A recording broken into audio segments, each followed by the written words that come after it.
In 2013, Swami Kriyananda left his body, and his guru Yogananda said that Swamiji would achieve final liberation in this lifetime. He also said that God wouldn't come to him until the end of his life. And what did that mean? Did that mean in the last moment of death? Did that mean in his last years? Yoganandaji never said clearly. But certainly in his last years, he was feeling himself in a state of bliss all the time, and he expressed that in his eyes. Yoganandaji could have given him this blessing much earlier, but perhaps he wanted Swamiji to continue serving, continue giving so much, being active in the world, being able to give so much to so many others. And certainly in his last years, he drew more and more people to the vibration of his gurus and continues to after his passing. Swamiji said that his goal was to be the best disciple that he could of his guru. And his whole life was one of perfecting this discipleship.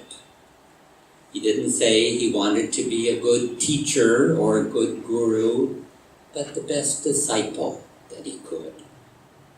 And this attitude of humility and service perhaps also spared him from having any pride, spiritual pride. He also wanted to share God with all. And at first, when he was young and came to Yoganandaji, he thought that, rather like when we give away a copy of Autobiography of a Yogi, that if he were to bring someone to Yogananda, then that would be enough. And then Yoganandaji would take charge and he would do the rest. But no. Guruji wanted him to do more. He wanted him to continue to be a channel and to help this person and be their friend. And rather than disciples or students, Swamiji saw people as his spiritual friends. He tells in The New Path the story of how his guru asked him once after satsang to greet everyone when they left and shake their hand. And Swamiji did this, and he said he felt absolutely drained afterwards of all his energy. He was dizzy. And Yoganandaji said to him, "That is because you were thinking of yourself while you were doing that. Think of God, and His energy will flow through you, and that's what everyone will receive."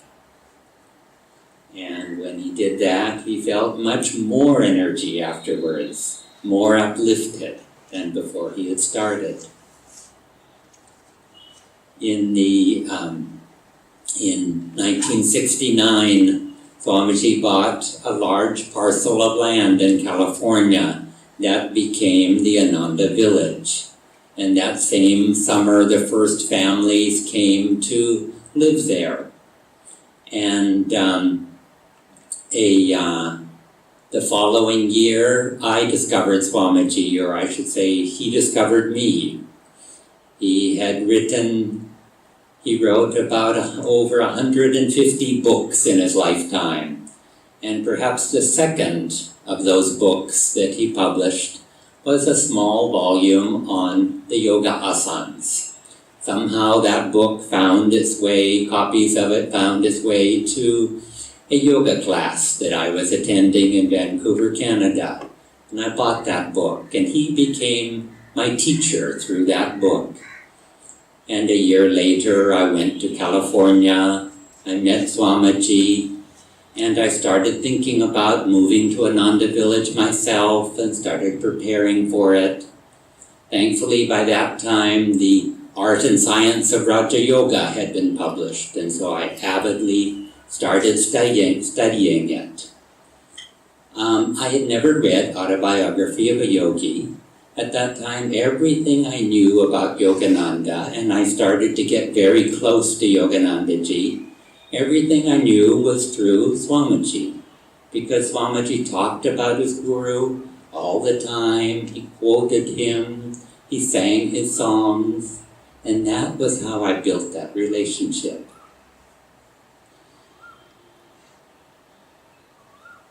I was rather like a person who once wrote Swamiji, and that person, I'm paraphrasing, said that, I don't know Yogananda, but you've helped me directly through your books and through your example. I feel a personal connection with you, and I don't really know what a guru is, but if anyone were to play that role in my life, it would be you. And Swamiji responded, and he said that, I understand your feelings, and I'll help you however I can. At the same time, know that whatever help or power that I have that might help you comes from this guru, comes from Yogananda. And so always look to the highest source of inspiration, Swamiji said. Look, see the giver behind the gift. And in this way, Swamiji shows that we can become a master by striving to become a servant, to become a spiritual friend and a servant of all. See, as the saying goes, seek not to be loved, but to love. And in this way, the servant becomes the master, the last becomes first. Thank you.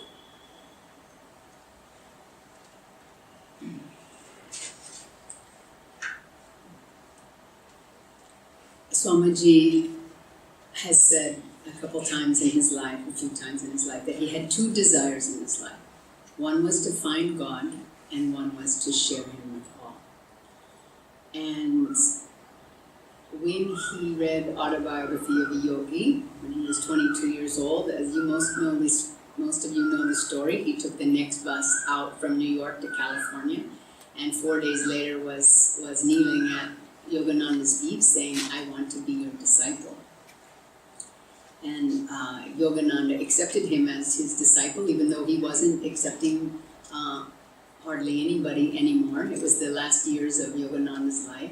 But he said, Divine Mother told me to see you, and Divine Mother's telling me to accept you. And so Yogananda helped Swamiji find God and imparted, his spiritual magnetism, his teachings, his wisdom, his realization, whatever he could onto Swamiji. And then Swamiji, as a good disciple said, what do you want me to do, sir? How can I help your work? And he said, I want you to write, I want you to edit my writings, and I want you to teach. And Swamiji said, right, haven't you already written? You've written so much, haven't you written all that needs to be written? And Yogananda said, oh, don't ever say that. So much more needs to be written. And Swamiji really took that to heart. And as you know, Swamiji, as Keshava was just saying, as a role model and as an example for us of what is possible in life when we attune ourselves with the Guru, Swami became the perfect example of a disciple.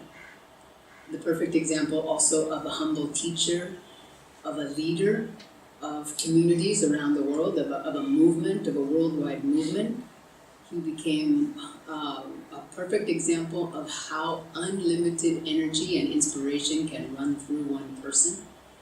He became an incredible example of our best divine friend, of a composer, of a writer. He wrote 150 books or so. He composed the music that we chant all the time here, that we listen to. And so all of this came through Swamiji, just because he was attuning himself to his Guru. And what Swamiji said is, you all need to do this also. It's not just that I have this super genius creativity and I'm the only one that can do this. I'm showing you that if I can do it, you can do it too. And he spent his whole life showing us how we can do it. And of course, with meditation as the foremost key, get into your center. Become centered above all else. Get into your calm, still center. Open your heart in receptivity and ask for what you want to receive. And so he's taught us how to get to our center in so many different ways, and he's taught us showed us so many different ways how we can get into our center and find solution to a problem. Get into our center and ask to how to solve an issue in a relationship, how to be creative in our business, how to bring up our families, how to have prosperity consciousness, how to start a school system. Swamiji has showed us so many how to start spiritual communities. He showed us so many things, and each one of us, he expects us to do this also in our own lives. Get centered and relate to everybody from your center. Yogananda said divine vision is center everywhere, circumference nowhere. That means we can, from our center, get right into somebody else's center. What is going on in their heart? What is going on in their mind? How can we be of help to that person? How can we find the superconscious solution to the seemingly impossible problem? Go into your center is always the answer. And with God, we know all things are possible. And when Christ sent his disciples out, he said, these things that I've done, and much greater will you do. And he also said, freely have you been given. Have you received? He said, freely have you received. So freely you give. Let this energy flow through you and serve what you believe in. Serve God, serve your Guru, serve love, serve the light. Just be an emissary of that light and wisdom in this world. And we say at the beginning of our prayers, Heavenly Father, Divine Mother, Friend, Beloved God, and we go through our Gurus. We just have to ask in our hearts, what shall we do today? I want to be closer to you. I want to do what you want me to do. So please, this has to be our prayers. I want to do what you want me to do. I want to say what you want me to say. So guide thou everything that I do in my life. And in that sense, everything is possible. When I first came to Ananda, from a very, I would have to say, just worldly background, I came in and Swami found me the perfect job for me. He helped me to digitally remaster hundreds and hundreds of talks that he'd been given, from the 70s into the mid-90s when I arrived. He'd given hundreds of satsangs, hundreds of classes, hundreds of spiritual renewal weeks, and just, a lot of these analog tapes were starting to deteriorate. So I got the great boon of being able to listen to these talks, get the teachings of Yogananda directly from Swami's, voice and attunement, and receive the teachings that way.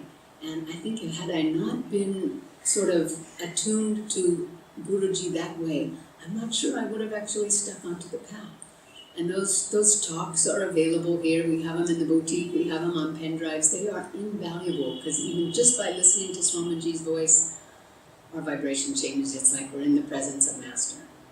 And we're getting his teachings directly. We're hearing his voice. I have been one crazy driver. Anytime I've had that USB into my car, because I would slow down and I was in bliss and I was in heaven. Didn't matter what time I arrived somewhere. So it has transformed me and helped me to how I can be a channel of this vibration.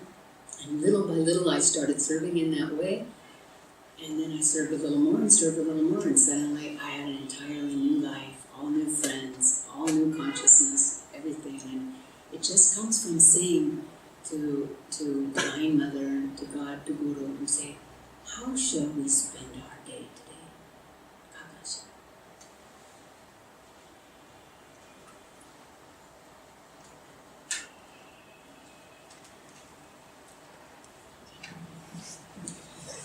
everyone.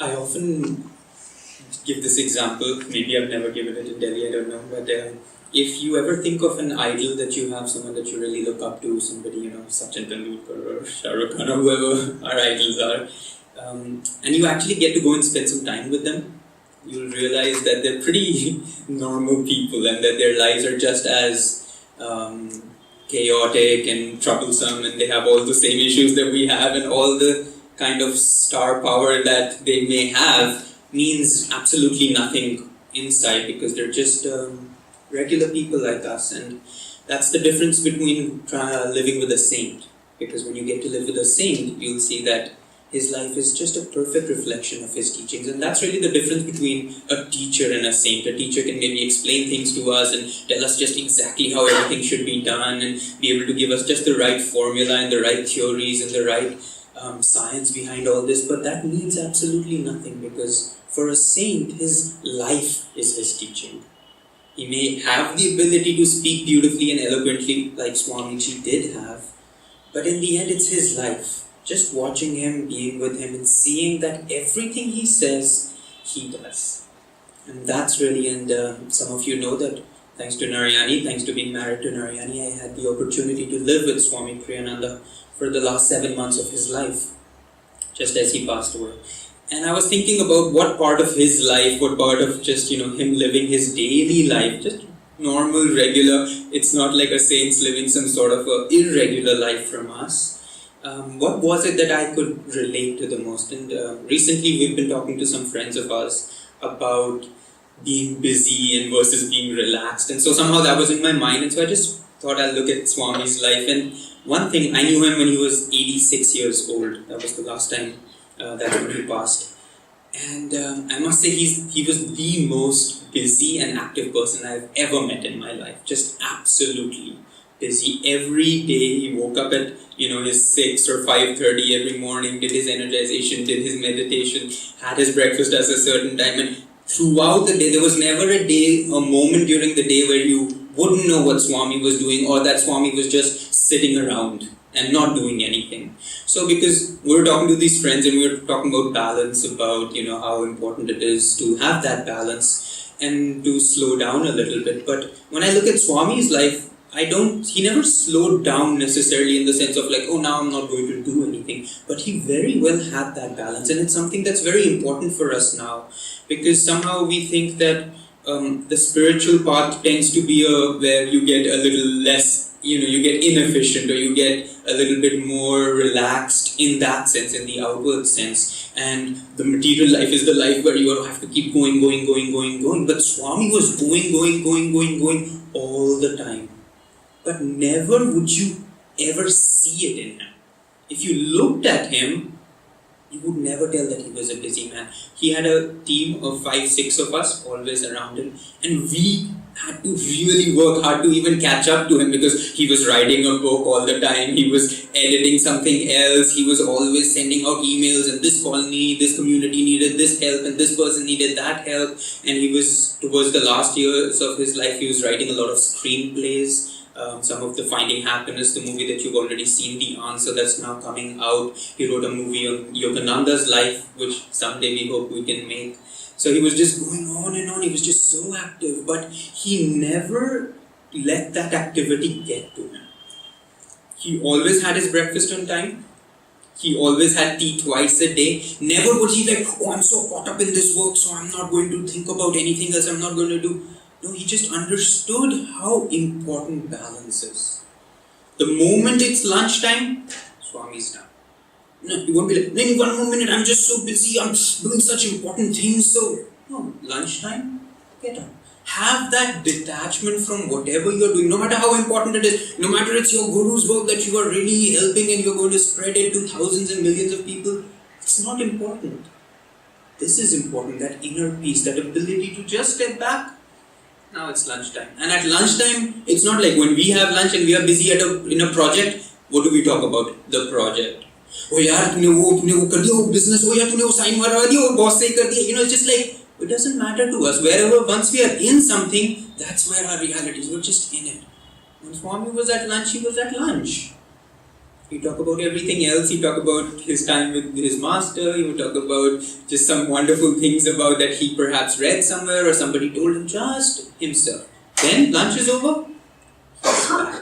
So this kind of, in us, it's like, oh, if we're busy, and only if we're not busy, we're relaxed. Somehow, before I was kind of trying to tell this to my friends. Now I'm having to step back and say, no, it's not. You can be very, very, very busy and active, but yet you can be relaxed because you have to understand your balance. You have to understand where your balance is. And the other part of Swami's busyness was that he was not doing anything for himself.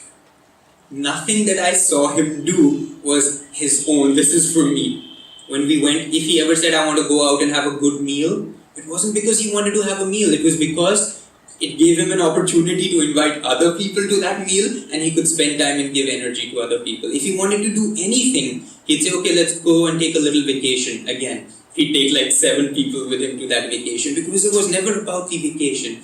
Where can I take a group of people in a relaxed environment where I can really give them more of my vibration, give them more of myself? Every thought that came to his mind was, how can I help people? And really, as a consequence, how can I help my Guru? That's all that he thought about. There's a story that Swami Asha says that in the 90s, Swami was just walking, taking his evening walk, which he always did, also on time. And suddenly he stopped and he said, that's what he meant. And so Swami Asha asked Swami, who? What are you talking about? And Swami said, 40 years ago when I was with Yogananda and he was talking to a group, he gave me just a very slight, side glance. And I've been thinking for 40 years what that glance meant. And he said, I just got it. So that's what's going on in his mind all the time. That's what he's active with every moment he spent with Yogananda. So that's what it takes. That's the activity that we need to start bringing in our lives. Narayani and I, we're going to Europe for a little while to withdraw a little bit, to relax a little bit. I'm feeling a little shameful now, but that's where we are. That's where we have to find our balance because we're not there yet. We're not there where in my activity I can be peaceful all the time. And Swami wasn't like that either from the very beginning. It's not like Swami was born with that. But he drew lines, very clear lines. The moment an activity started getting to him and started affecting his inner peace, he'd instantly stop. And he'd come back to it only after he has achieved that peace again. With us, it's not that way. It doesn't matter, inner peace or whatever, it doesn't matter at that moment. It's about finishing this work. It's not about finishing the work.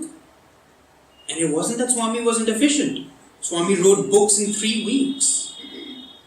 Books that have changed people's lives. It just took him 3 weeks to write them down because he was having his lunch, he was having his tea, not that he was writing those books, so therefore he's only going to do that. He did everything and he achieved everything through that balance, just knowing what to do at what time. That's all we need. There's so much time in the day if we really think about it.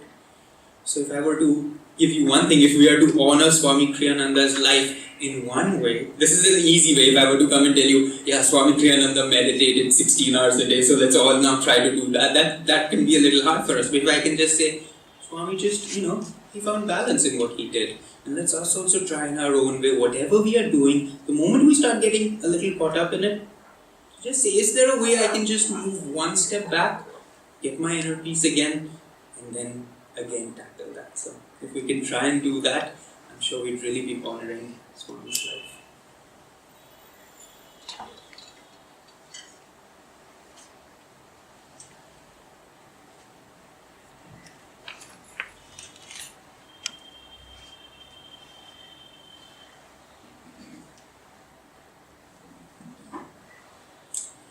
I have come to realize that as all great saints, they have 2 sides of the same coin. The divine aspect of it and the human aspect of it. And the same was Swami Kriyananda. He had these 2 sides within himself. He came with a mission, true, certainly, and his mission is still continuing through Ananda, through each one of us. But he had also the human side of him that sometimes was the most touching thing to me to witness. And I would like to bring out the main principle that Swamiji lived up to, and that was one of the main principles of Ananda. People are more important than things. And this is not a nice principle that we use it in a movie or we just talk about it. We really try to live it. And Swamiji taught us very consciously how to do it. And many of us are learning day by day how to do it. There is a story that for me really it was very touching to me. We were in Assisi, and by that time I was helping Swami Kriyananda for the last 3 years and a half of his life. So 2 years before his passing, we were in Assisi, in one of our communities in Italy. And there was a couple who just moved to the Ananda community. And that couple, after a year of practicing, meditating, feeling this is really their path, they moved to one of our communities in Assisi, and they also brought their own children. They put in our Ananda schools, and over a period of 6-7 months living in Assisi, they were doing wonderfully. That couple told me actually personally that their children were doing better than ever. They say from all the schools that we have been, this is the best school. Anyway, so we went to Assisi for a 3-month period, and they wanted to meet Swami Kriyananda. So Swami Kriyananda, of course, said, yes, come over my house, and let's have tea together. But they had a reason why they wanted to meet Swami Kriyananda. They had been thinking of starting a business. I have to say that this couple was extremely wealthy, really extremely wealthy. They could do anything they wanted. And after being in Assisi for 6 months, they came to Swami Kriyananda, and I was there in that meeting too. And Swamiji said, well, I'm so happy that you just moved to the community. How's everything going? And they say, everything is going wonderful, and we wanted to share with you an idea that we just had, and we have been thinking about it. So the idea was about them starting a big business, and in this business, they were hoping to promote Swami Kriyananda's books. They were hoping to promote Ananda in a huge way. I mean, when I was hearing them, I was like, oh my God, through them, Ananda is going to be well known. And I was getting so excited. And Swami was listening to them. They were saying, we have this logo ready for the business. We want to do this, we wanted to do that. And Swami was just very quietly just listening. And I was constantly also watching Swamiji, because I was so curious what he was going to say to these amazing news. So after half an hour of Swamiji just being in total silence, just watching them, he didn't even move nothing, just Then when they finished, they asked, Swamiji, what do you think? And I was thinking, oh my God, this is awesome. Swamiji very calmly, very, very calmly in his spine, he just said, I think this is a very, very wrong idea. I don't want to support it. It's not going to help you. There was a deep, deep silence. I thought, oh my God, I could see in their faces how disappointed they were. Then Swamiji said, you have come to this point in your life. You have come to this point of good karma where you have realized that money and possessions and recognition is not important anymore. And you have come to a point where you have the spiritual support and the potential to go deeper in this lifetime. I don't want for you both to waste another incarnation. That was like that. That's the only thing that Swami Kriyananda said. And he said, I'm so sorry, but I don't think this will help you spiritually. And that was it. And then Swamiji said, I would like for you both to meditate about it before start anything. They left. And after 5-10 minutes of silence, Swamiji, I'm very sad for them because I could see their disappointment. He said, but I needed to be their true friend. I couldn't support something that was not going to helping them spiritually. And I was really touched because that was a way where Swamiji really put in practice people are more important than things and projects. And Swamiji was involved because this project was going to bring Ananda and Swami Kriyananda and his books, very well known. He didn't care at all about what was going to happen with Ananda. Even if Ananda is never ever known, he doesn't care. He didn't care about that.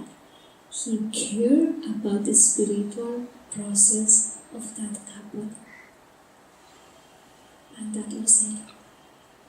There was another occasion that Swami Kriyananda went to Germany. And there was a couple that Swamiji told them, you are doing such a fabulous job. I would like for you to move to Ananda Sisi and become ministers of Ananda Sisi, just to help to give the blessings, to be part of the ceremonies. I would like for you to be part of our ministry in Assisi. And they said, Swamiji, but we don't know anything, we don't even know the teachings well enough, we have never taught in our life. We, of course, Yogananda is our guru, and we know this is our path, we are giving our lives to this here in Germany, but we don't think we are up to be ministers of Ananda. And they said, I think you can. And they asked, well, Swamiji, if there is any advice that you can give us, how can we do that? What people expect from us? And Swamiji said, just be everybody else's friends. That's all. That's what is a true ambassador of Master's teachings. Just be a friend. And that has been something that I really try to bring into my life, because I know I'm not an excellent teacher. I know I have my limitations. I know I may not be a good speaker, but I know how to be a friend. And you too know how to be a friend. And if there is something that Swamiji most admired from each one of us, was the ability to support one another, to help one another. And yes, we have to build a community, we have to build the center, we have to do many things, but without forgetting the purpose for it, which is to connect with one another, to become friends with one another, and then holding hands together and walk this path together. And this is the true success I feel of the future of Ananda.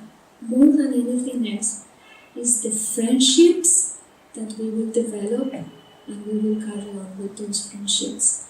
And the main motto of Ananda, the song of Ananda, many hands make a miracle. I will say that in one way, that also means many friends make a miracle. God bless you.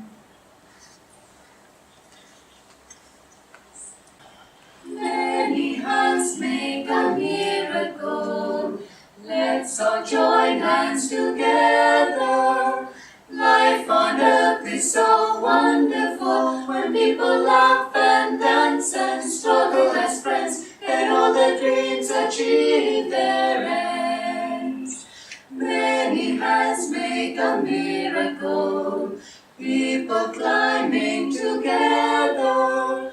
Soon we reach to the pinnacle of every mountain peak we hazard as one. We lift our hands to welcome the sun. Many hands make a miracle. Let's all join hands together. Soon we reach to the pinnacle of every mountain peak we hazard as one. We lift our hands to welcome the sun. We lift our hands to welcome the sun.